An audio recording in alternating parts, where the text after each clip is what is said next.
Bonsoir. Nous espérons que vous allez bien, malgré ces conditions qui restent assez exceptionnelles. Et nous voudrions attirer votre attention à l'anthologie de la poésie russe du début du XXIe siècle, qui vient de paraître aux éditions parisiennes Inca Press.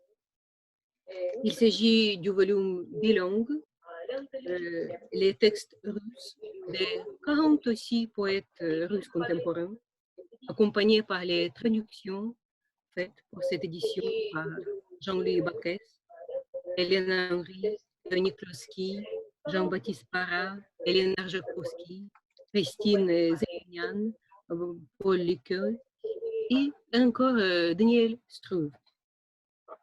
Cette anthologie poursuit la série fondée par Nikita Struve, qui fut directeur des éditions Inca Press, un grand spécialiste sur la poésie de Ossip Mandelstam, de la poésie russe contemporaine.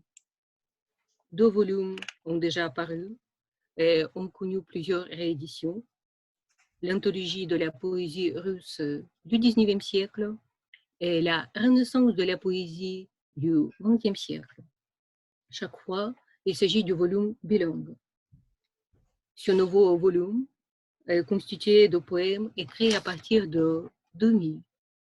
Cette date est à la fois conventionnelle et symbolique. Ce n'est pas chaque génération qui passe le cap d'un nouveau millénaire. Quel état au seuil, au moment de cette naissance, espérons d'une époque nouvelle, qu'est-ce que peut ressentir le poète? C'est avec cette question que nous nous sommes adressés, c'est cette question que nous avons posée aux poètes russes contemporains qui vivent en Russie, pour avoir le point de vue de l'intérieur, pour essayer de ressentir ce paysage poétique, voir les phénomènes qui sont évidents, explicites, mais surtout ceux qui restent cachés et ceux qui peut-être ne s'ouvrent qu'au regard du poète. Mais également, nous avons interrogé les poètes russes qui vivent à l'étranger, car évidemment, cette distance change beaucoup le regard sur le passé, sur le moment présent et peut-être surtout sur l'avenir de la Russie. C'est selon ce principe chronologique que l'anthologie est composée. Dans la première partie, nous avons réuni les poètes qui sont nés comme les poètes encore dans le siècle passé. Cette partie est intitulée du XXe au XXIe siècle. Il s'agit des poètes qui notamment sont très liés avec l'école poétique nommée l'âge d'argent de la poésie russe. Il s'agit de Yelena Schwartz, Oleg Akhapkin, Ivan Жданов, Victor Krivulin, ou encore Anatoly Naiman, dont la poésie même reflète ses rencontres avec Anna Andreevna Akhmatova, ou encore Tamara Bukovskaya, qui est pénétrée par cette veine de la poésie russe. Dans la deuxième partie, nous avons réuni les poètes qui marquent de la manière consciente une rupture avec l'époque dite soviétique. Nous avons appelé cette partie l'autre regard, poète de la Russie post-soviétique. Il s'agit d'une expression que nous avons empruntée chez un des poètes de Saint-Pétersbourg, Dmitri Grigoriev, qui parle de другой отчет, un autre compte rendu, un autre point de vue.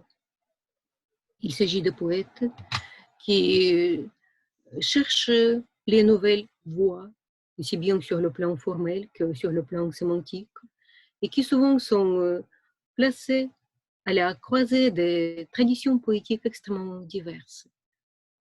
Ils se sont à la fois héritiers d'Ossip Mandelstam et des Oberyn. Ils sont très sensibles à toutes sortes de trouvailles des futuristes, des avant-gardistes russes.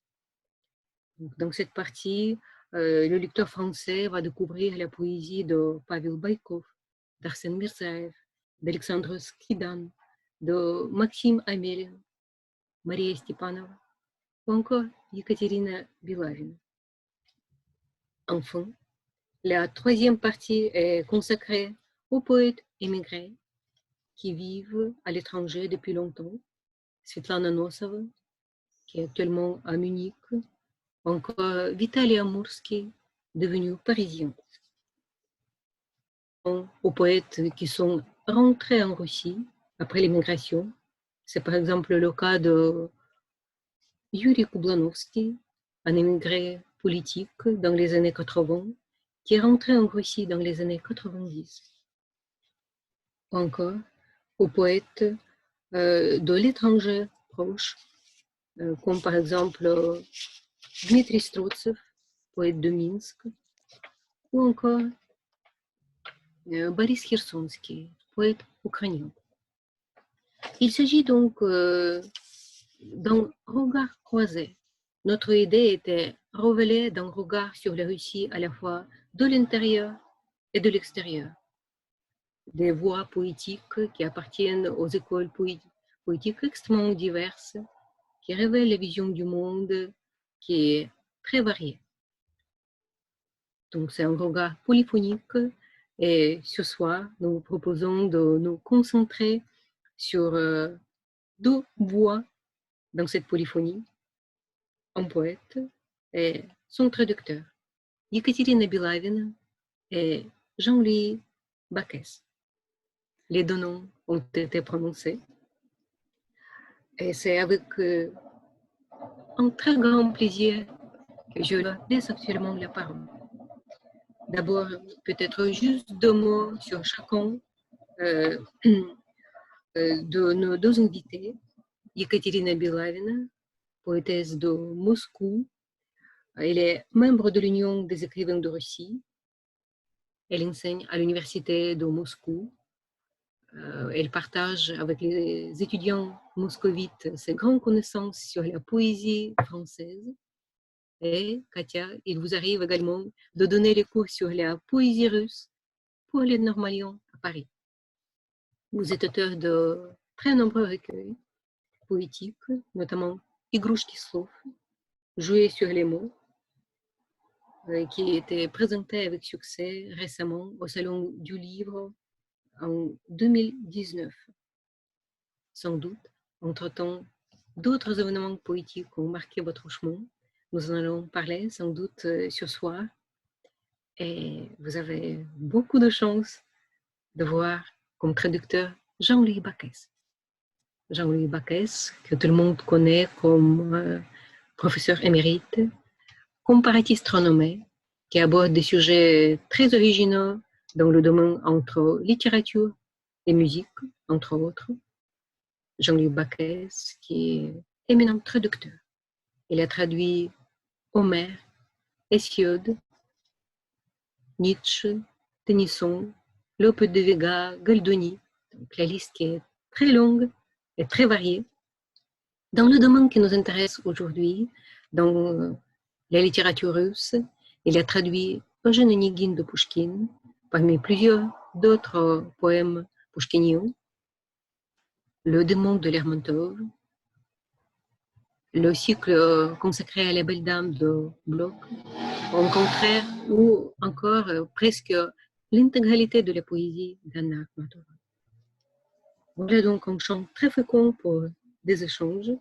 Je laisse avec beaucoup de joie et beaucoup de plaisir la parole à Katia Belavina, à Jean-Louis Bacchès, et je les remercie très vivement pour cette possibilité d'assister au dialogue entre poètes et traducteurs. Et peut-être pour commencer, la question qui me paraît presque inévitable, Jean-Louis Bacchès, Katia Belavina, comment vous êtes-vous rencontrés? Bonsoir, chers amis, chers collègues. Je tiens à dire d'abord que je suis très heureuse de vous retrouver à distance et nous sommes tous un peu nostalgiques de ces réunions aux éditeurs réunis à Paris, ces soirées qui sont devenues vraiment un point d'échange pour tous ceux qui s'intéressent à la culture russe.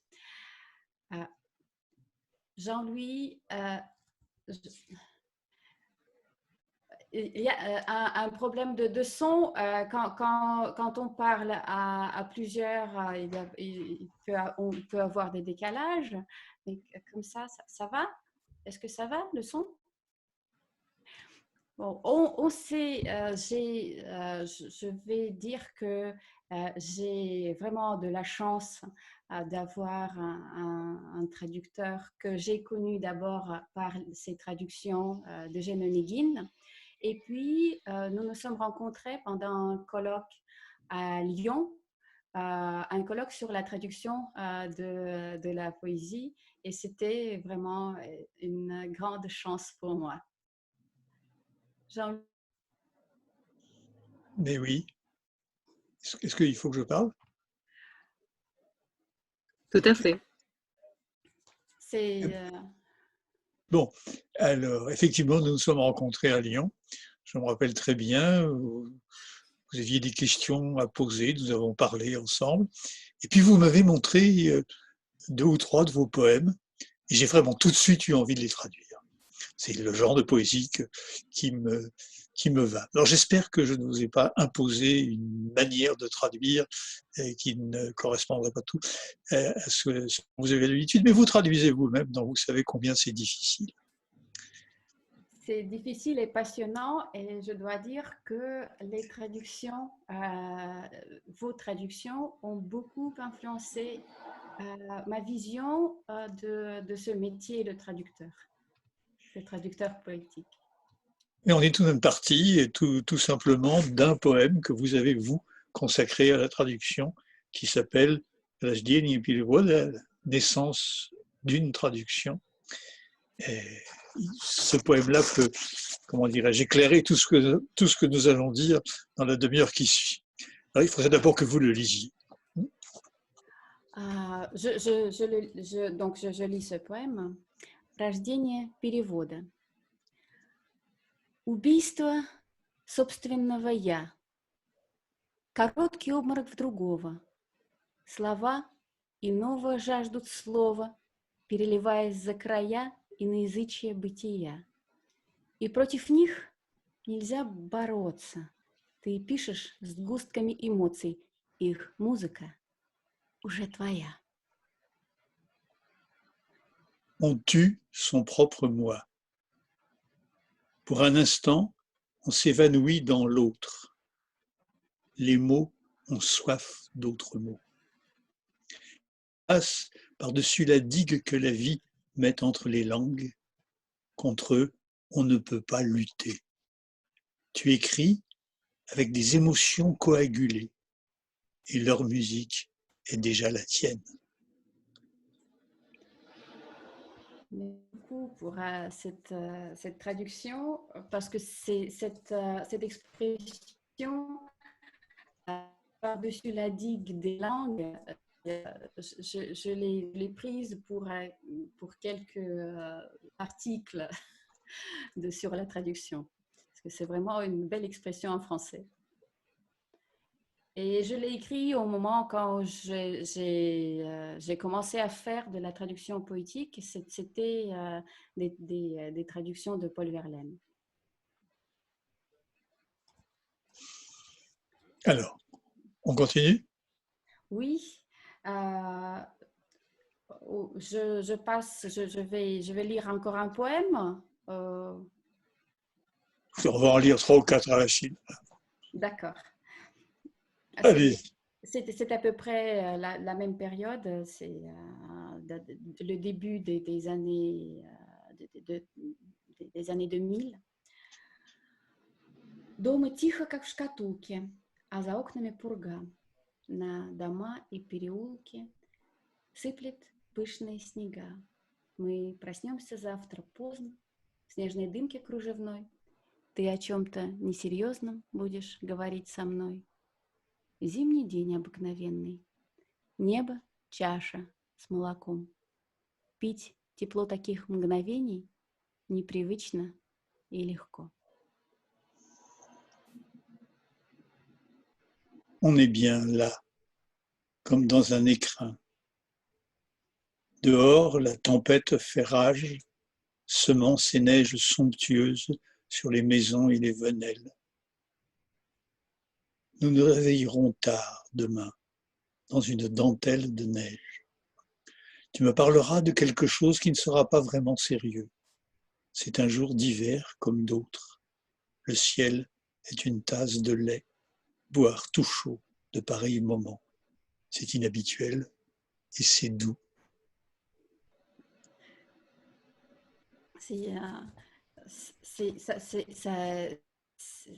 Ça ne va pas avec la saison, c'est plutôt, on est en été, le premier jour d'été. Il pleut à verse à Moscou et aux alentours. Il paraît qu'il fait très beau à Paris et à Strasbourg. On est dans des points éloignés. Oui, oui, et en Touraine aussi, oui, vous apercevez ça à travers ma fenêtre. Il fait beau, mais justement, si on écrit des poèmes uniquement pour dire ce qui est là maintenant, ça ne sert à rien. Il faut se promener, il faut se métamorphoser. Voulez-vous dire le suivant, celui qu'on avait prévu? Oui. Celui-là, je l'aime beaucoup. Le Oui, ciel. le suivant, c'est dans les poèmes que j'ai écrits quand j'étais étudiante à la faculté des lettres, il y avait beaucoup de dialogue avec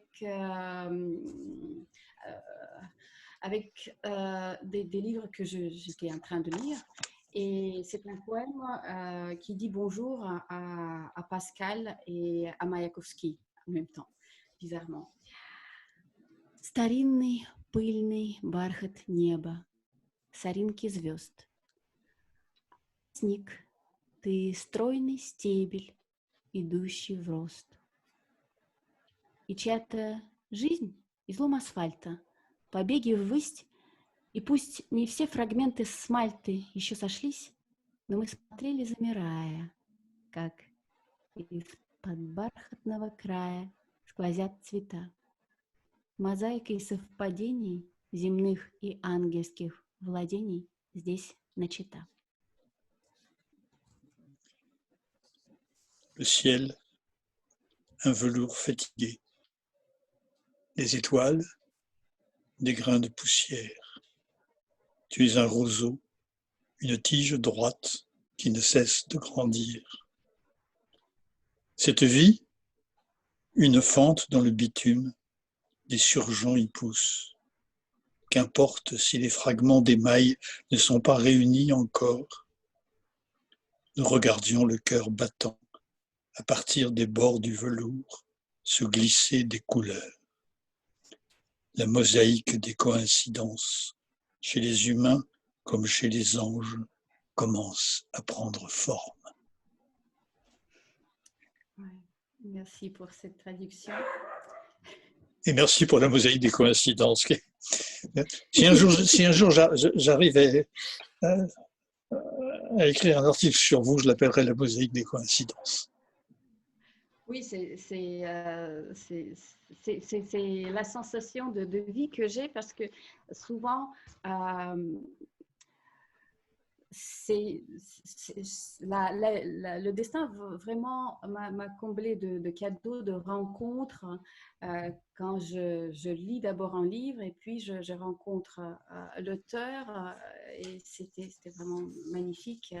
Comme c'était le cas de traducteur de Eugène Onegin, Jean-Louis Baquet. Je vais lire le suivant. C'est un poème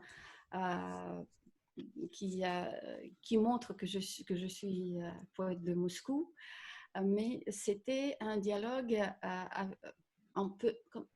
Non pas un dialogue, mais en pensant avec une petite pensée à un poète français. Et je demande si on peut si ceux qui nous écoutent peuvent écrire des commentaires, je serais curieuse de savoir si vous allez reconnaître quel est le lien entre M et Blaise Cendrars. Мой город розовый, безе миндаль твоих церквей на тоненьком подносе. К полудню слезки меда или льда почти видны становятся сквозь осень. Умей смотреть, как старится янтарь, янтарь сердечек дрогнувших на липах. Ты с тихим звоном открываешь ларь чужих скорбей, исповедальных схлипов. Тогда смешаешь желтый с золотым, и не подсвечник чистопрудным, светлым и пустым. На то Москва ты, чтоб слезам не верить. Ma ville, tu es rose, amande et meringue. Sur un mince plateau, tu offres tes églises. Vers midi, à travers l'automne, on verrait presque des larmes de miel, des larmes de glace. Sache contempler l'ambre qui vieillit, l'ambre des cœurs tremblants sous les tilleuls. Presque sans bruit, tu ouvres le coffret des sanglots, des tristesses avouées. Puis, mélangeant le jaune et l'or, sur le boulevard des étangs clairs, vide et lumineux, tu mets des chandeliers. Voilà pourquoi tu es Moscou, pour que personne ne croie plus aux larmes. Merci beaucoup, Jean-Louis. Moi, j'ai pas vu Sandra. Sandra, Non. mais Non, j'ai pensé, vous allez me dire si c'est vrai, dans les guides pour le touriste, on explique que la cathédrale de Saint-Basile, le Bienheureux, à côté de la place Rouge, est un gâteau avec de la crème. Je ne sais pas si ça se dit en Russie. En Russie, plutôt non, mais je pensais, je travaillais sur la prose du Transsibérien et le Kremlin était comme un immense gâteau tartare Voilà. croustillé d'or. Mais je crois que cette métaphore chez lui, parce qu'il était peut-être, il était jeune et il avait faim, tout simplement, et donc il voyait partout quelque chose de délicieux. Même dans l'architecture. Et un peu en pensant à cette image que j'ai eu ces deux premières lignes. Mais bien sûr, et c'était la dernière ligne, elle évoque le film Moskva слезам не верит, mais je n'ai pas du tout pensé à ce film à l'époque. C'est juste le sens de cette idée que je voulais y mettre, mais non pas la référence au film. Et dans ce... Et ça, c'est... Oui, Tatiana. C'est très intéressant, justement, Katia, parce que j'ai voulu poser la question à Jean-Louis. Est-ce que lui, il connaît ce film? Est-ce qu'il a reconnu cette référence? Est-ce qu'il a cherché par sa manière de traduire aussi nous renvoyer à ce film? Et c'est très intéressant que vous dites vous-même que c'est presque votre expression, d'une certaine manière. Donc, mais Jean-Louis, vous connaissez ce film? Pas du tout. Je trouve que c'est magnifique. On est vraiment à l'origine de la naissance d'un langage poétique qui est propre à Katia, qui est traduit de la manière fidèle par son traducteur. Donc, a priori, on oublie le référent dans ce cas. Non, mais c'était un poème écrit vraiment à Чистопрудный boulevard, si on traduit ce nom, c'est des étangs clairs. Mais je ne pensais pas du tout au destin de ce personnage, mais qui a un peu prédit mon propre destin. Mais à l'époque, ce n'est pas du tout le cas. C'était loin de ça. Donc, dans le texte original, il n'y a pas de guillemets. Москва слезам не верит. C'est écrit comme... Oui, c'est sans guillemets, c'est sans penser vraiment au sujet de ce film. Et dans cette traduction, ce que j'aime beaucoup, ce que Jean-Louis a apporté, c'est cette apostrophe « Ma ville, tu es rose ». Parce qu'il a senti que j'étais en train de parler à la ville. J'étais en dialogue avec la ville. Mais c'est vraiment, c'est ce qui rend en français bien l'idée de cette image. Je reçois quelques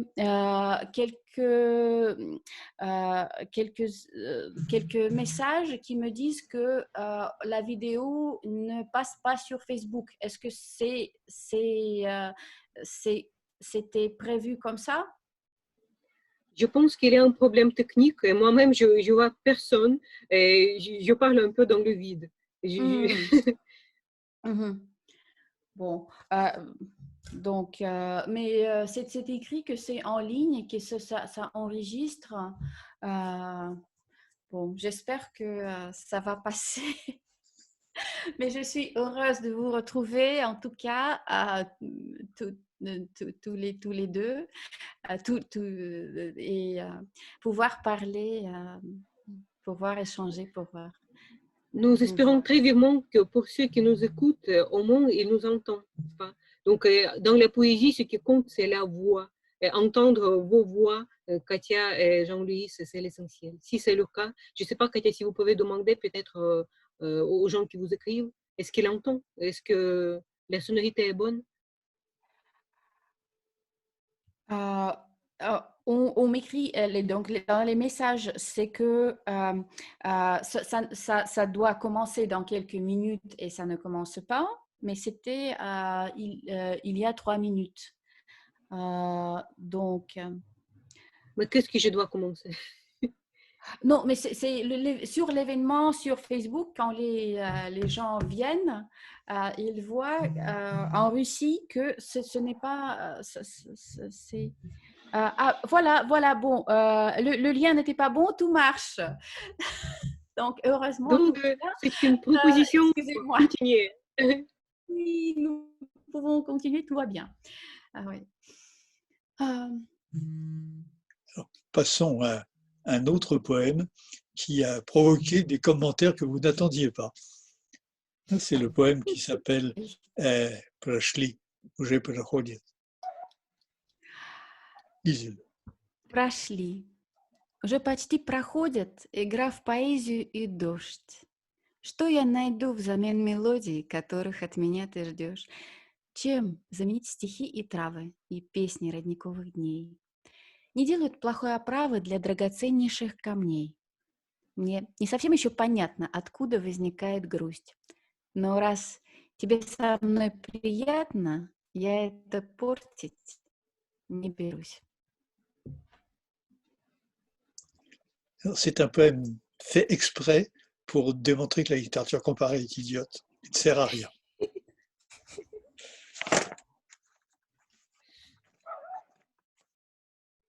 Ils sont passés. Ils vont presque passer la pluie et le jeu de poésie. Par quoi remplacer les mélodies que tu attends encore de moi? Où trouver des strophes et des herbes, le chant des jours qui étaient des sources? Ce ne sont pas des cadres malvenus pour les plus précieuses des pierres. Je n'ai pas encore compris d'où me vient cette tristesse. Avec moi, tu te sens bien. Voilà ce qu'il ne faudrait pas gâcher. J'aime beaucoup cette strophe. Si simple, enfin c'est... Alors c'est là que certains lecteurs français se disent « Mon Dieu, mon Dieu, mon Dieu, je n'ai pas encore compris d'où me vient cette tristesse. » Et c'est là que ma collègue Michel Fink, qui a fait une postface très importante à notre recueil. Non, il n'y a pas son portrait.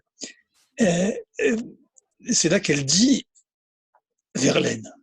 Et en plus, on commence par la pluie et le jeu de poésie. Alors ce poème, quand vous l'avez écrit pour vous, et vous n'aviez pas encore fait cette importante thèse sur Verlaine, et vous n'aviez pas traduit Verlaine. Voilà, tant pis pour nous, mais qu'il y ait un rapport entre la pluie et le jeu de poésie, un rapport entre les strophes et les herbes. Pour moi, c'est ce qu'il y a de plus précieux dans vos poèmes. Les choses existent, les choses sont là, et vous faites partie de ces poèmes, de ces poètes qui considèrent que la poésie métaphysique, comme disait Pouchkine, n'a pas grand intérêt, puisque plus on est près du ciel, et plus il fait froid. Chez vous, il fait pas froid, même quand il pleut. Alors, nous avons lu là les poèmes qui figurent dans l'anthologie, mais j'aimerais bien qu'on lise aussi d'autres poèmes, si on a le temps. Est-ce Tout que à fait, parfaitement. je peux ajouter que j'étais vraiment très, très heureuse de retrouver Michel Fink dans cet ouvrage et lire sa postface. C'est un poète que j'apprécie beaucoup et son opinion est très précieuse pour moi. Mais je crois que peut-être j'ai choisi Verlaine comme thème, comme sujet de ma thèse, justement parce qu'il y avait quelque chose qui nous rapprochait, que je sentais avant. C'est comme de la télépathie littéraire. Donc, peut-être c'est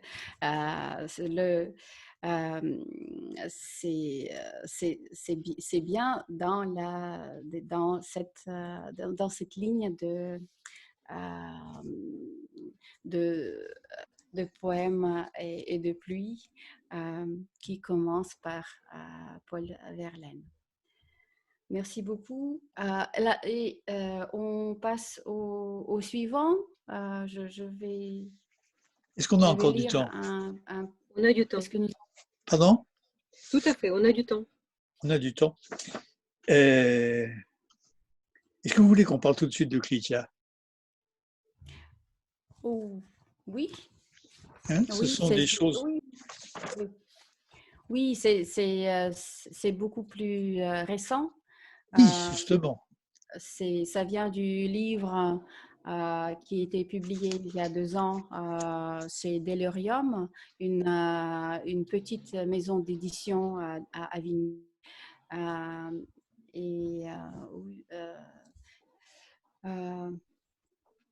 Et donc, je lis, et ce sont des partitions sonores. Les sujets sont connus.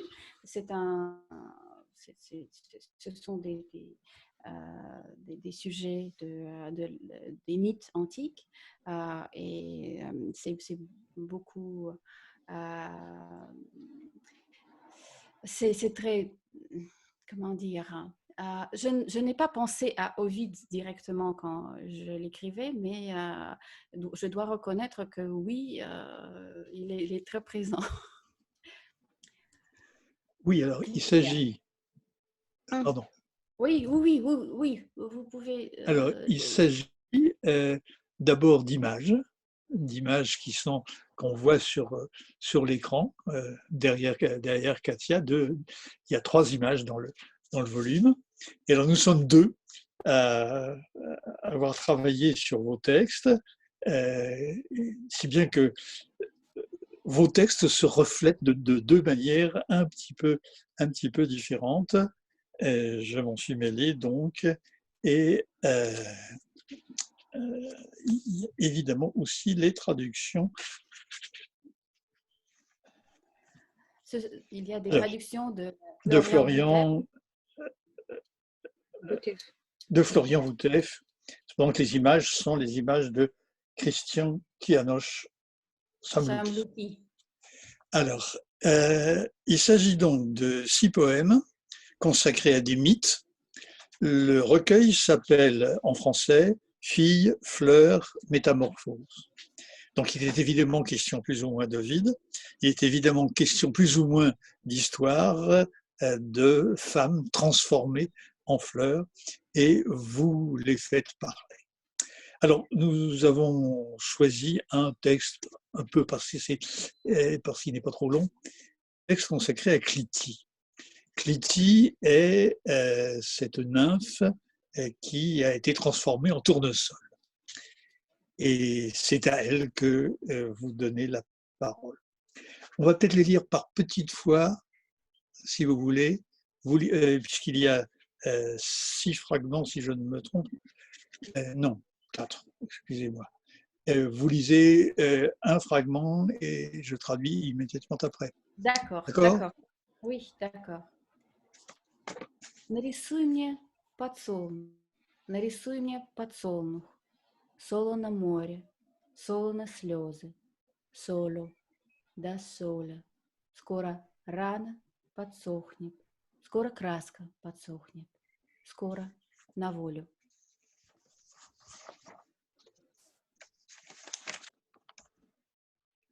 Dessine-moi un tournesol. Dessine-moi un tournesol.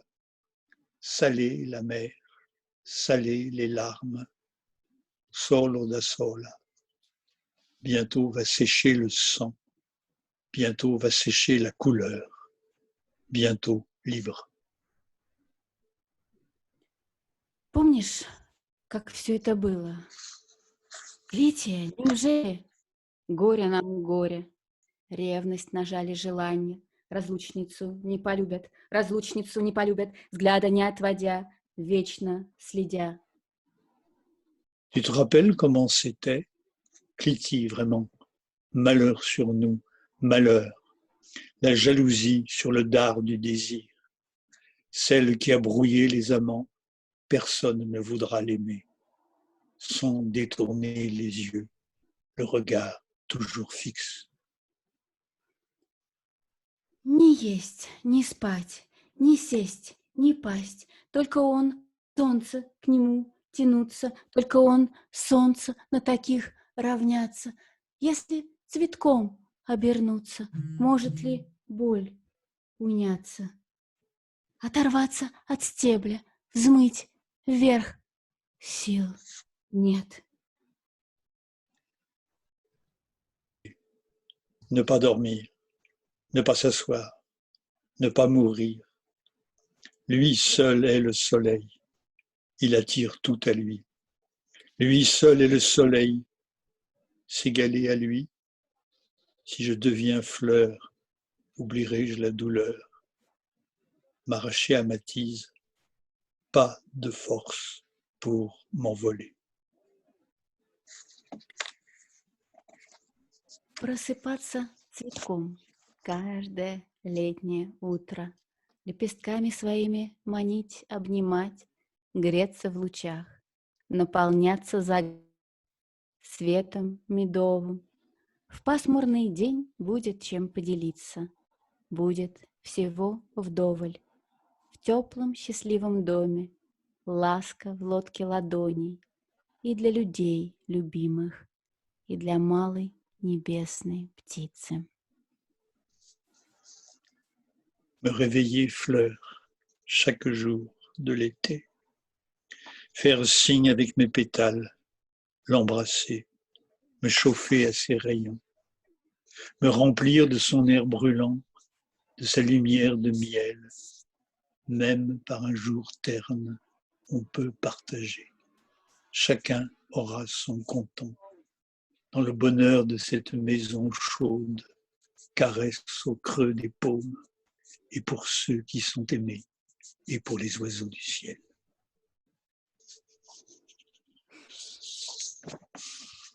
Merci beaucoup pour cette lecture. Et oui, mais c'est désolant. Oui, Laski Vodki Ladoni, c'est le traducteur ne peut que désespérer. Mais il y a vous avez pu rendre tout ce qui était impossible à rendre, à mon avis, ревность на жаль et желание, la jalousie sur le dard du désir, il y a toutes les sonorités qui sont là. Et c'était surprenant de retrouver tout. Coïncidence. Et alors, vous aussi, vous êtes traductrice. Et Oui, vous avez en particulier traduit des poètes français, des poètes classiques. Vous avez traduit Verlaine, vous avez traduit Marceline Desbordes-Valmore. Vous avez traduit aussi des contemporains. Et il y a un poème qui n'est plus, si j'ai bien compris, qui n'a pas été publié, que oui. très peu de gens peuvent connaître. C'est votre traduction de ce texte.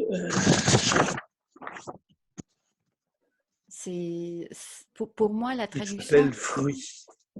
Fruits. Ça vous ressemble de consacrer un texte à des fruits. Dans les chambres des vergers, ce sont des globes suspendus que la course du temps colore, des lampes que le temps allume et dont la lumière est parfum. On respire sous chaque branche le fouet odorant de la hâte. Ce sont des perles parmi l'herbe de nacre à mesure plus rose que les brumes sont moins lointaines. Des pendeloques plus pesantes que moins de linge elles ornent, comme ils dorment longtemps sous les 1000 paupières vertes, et comme la chaleur par la hâte avivée leur fait le regard avide.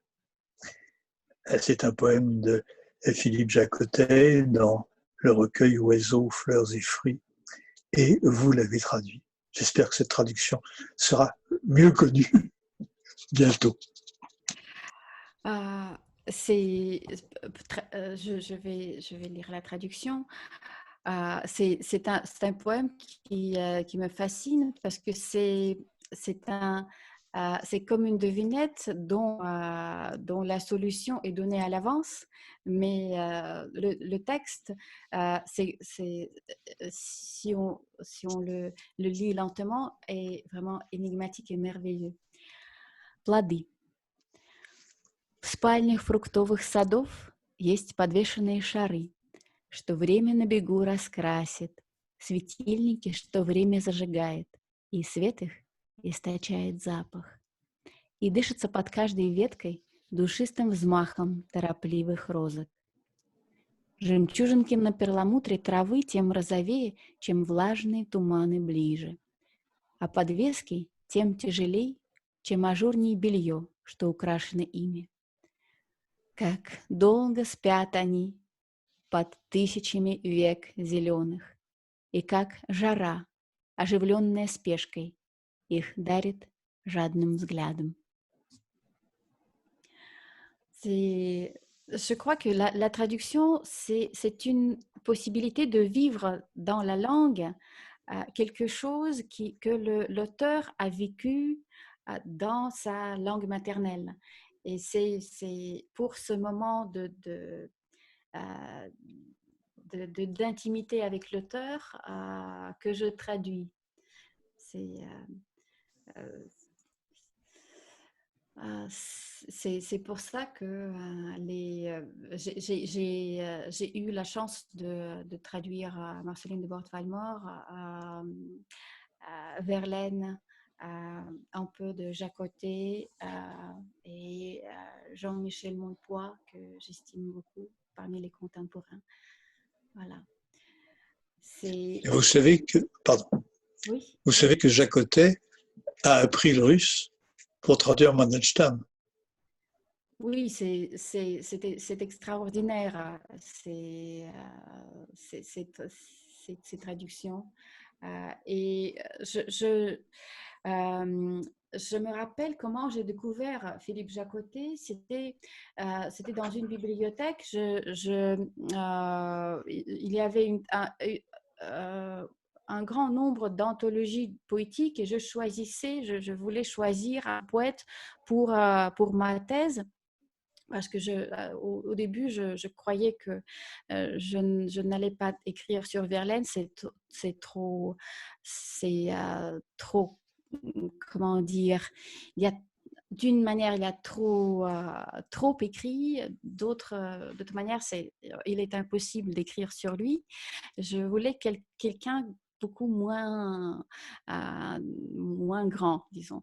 Et je cherchais et j'ai pris une anthologie, je ne me rappelle plus ce que c'était, mais du coup, tous les poèmes, tout le choix des auteurs me parlait.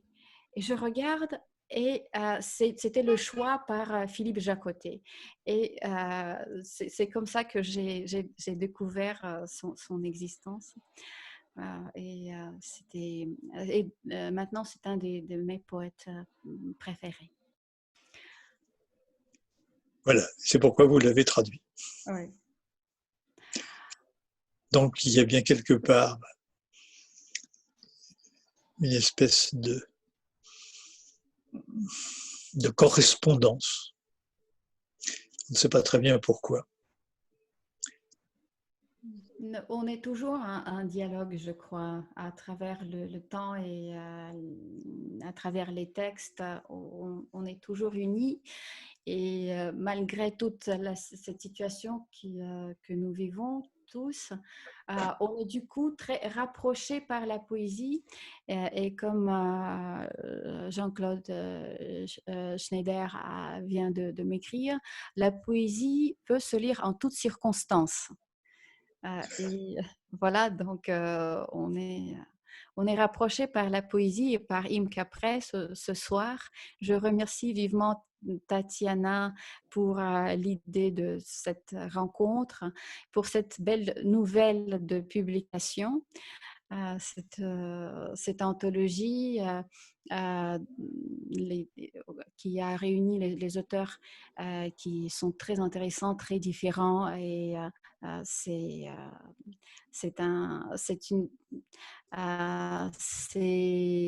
un livre qui continue cette série que j'ai commencé à collectionner chez Imke Press. Et j'attendrai le livre quand il parvient en Russie, jusqu'en Russie. Très grand merci, Katia. Nous sommes très touchés par cette réaction qui compte beaucoup, même énormément pour nous. Et bon, c'est très difficile d'ajouter la troisième voix dans ce dialogue qui était parfait. Justement, pas construit, il était spontané, il était vivant, il était poétique. Je voudrais peut-être juste vous poser une question à vous deux, parce que vous deux, vous êtes traducteurs. Katia, tout à l'heure, vous avez très bien dit que pour vous, traduire, c'est aussi ressentir ce moment d'intimité avec le poète traduit. En vous écoutant, en écoutant Jean-Louis, je pensais que peut-être c'est aussi le moment pour ressentir la naissance même du poème. Je m'explique. D'habitude, quand on lit le poème, c'est déjà quelque chose qui est fini, plus ou moins. Même si évidemment le texte reste toujours ouvert, il y a toujours cet horizon qui s'ouvre. Mais quand même, c'est le texte qui est cristallisé, qui est parfait du point de vue de la forme, qui est déjà le produit, disons, d'une réflexion peut-être. En tout cas, on ne sait jamais combien de temps prend l'écriture du poème, mais c'est déjà le résultat plus ou moins fini et affiné. Est-ce que le traducteur peut-être vit la naissance même du poème? C'est-à-dire, il cherche aussi, il fait aussi ses choix, il assiste presque au moment de la création du poème. C'est une idée qui m'a venue en vous écoutant. Oui, mais Katia l'a très bien dit, on tue son propre moi. C'est vrai. Et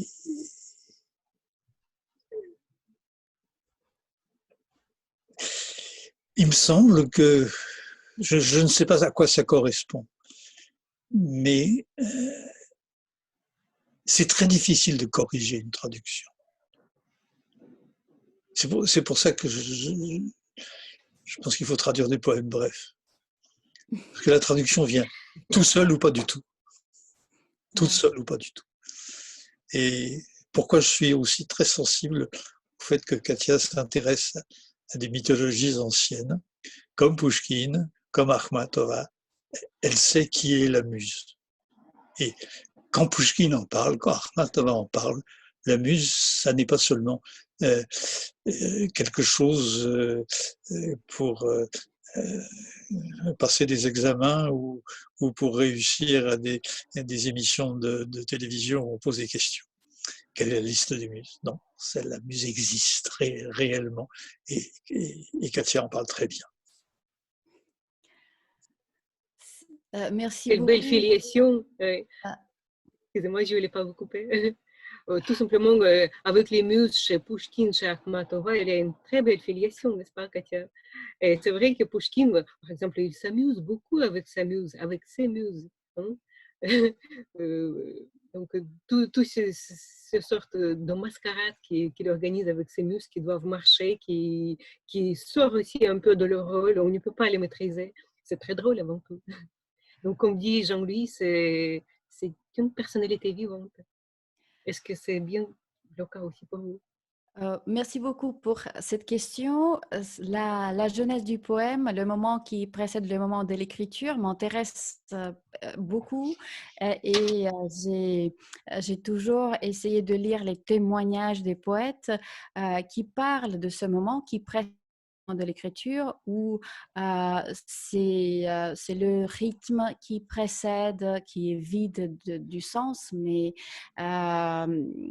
comme le décrit Henri Méchenique dans son critique du rythme, ou bien ce sont des mots qui surgissent et ce sont eux qui donnent le rythme. Mais ou bien il y a des poètes qui ont l'image d'abord et puis les mettent en parole, en rythme. Et c'est de cela que j'ai fait mon sujet de recherche scientifique. J'écris sur l'imagination sonore. Et ma thèse, c'est sur l'imagination poétique chez Paul Verlaine. Et bien sûr, ça conduit nécessairement vers la notion de l'imagination sonore, auditive. Donc,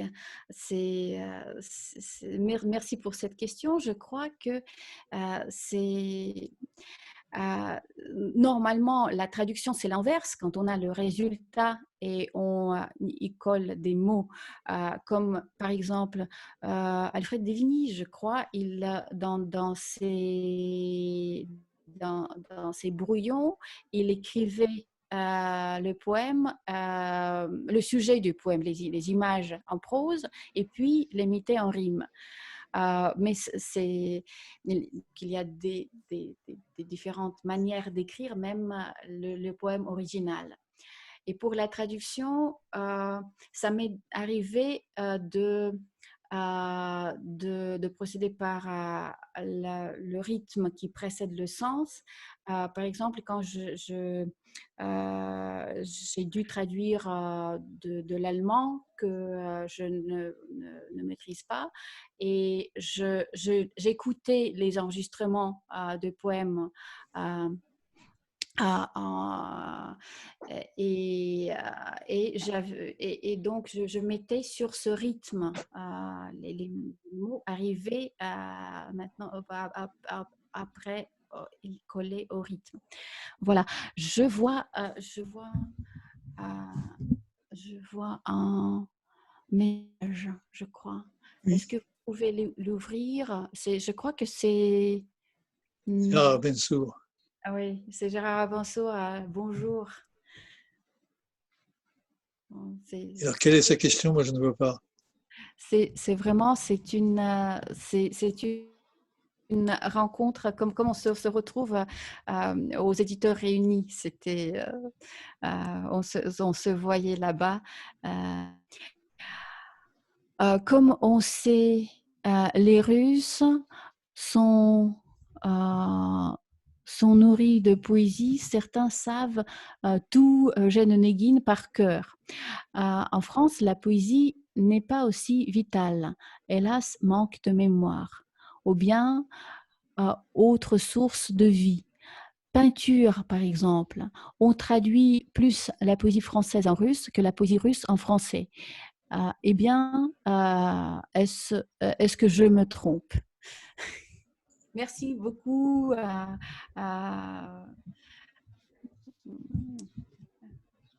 pour cette question. Hélas, non, il ne se trompe pas. Mais ça, c'est... Mais je crois que c'est bien normal qu'en Russie, on traduise plus la poésie française parce qu'on a la traduction poétique fait partie de l'école poétique russe et c'est comme un peu comme un concours de Blois autour de certains poèmes français. Par exemple, Paul Verlaine, pour Paul Verlaine, on connaît une vingtaine de variantes de traduction de Pour et il pleure dans mon cœur. Et c'est chacun passe par ce texte et même en sachant que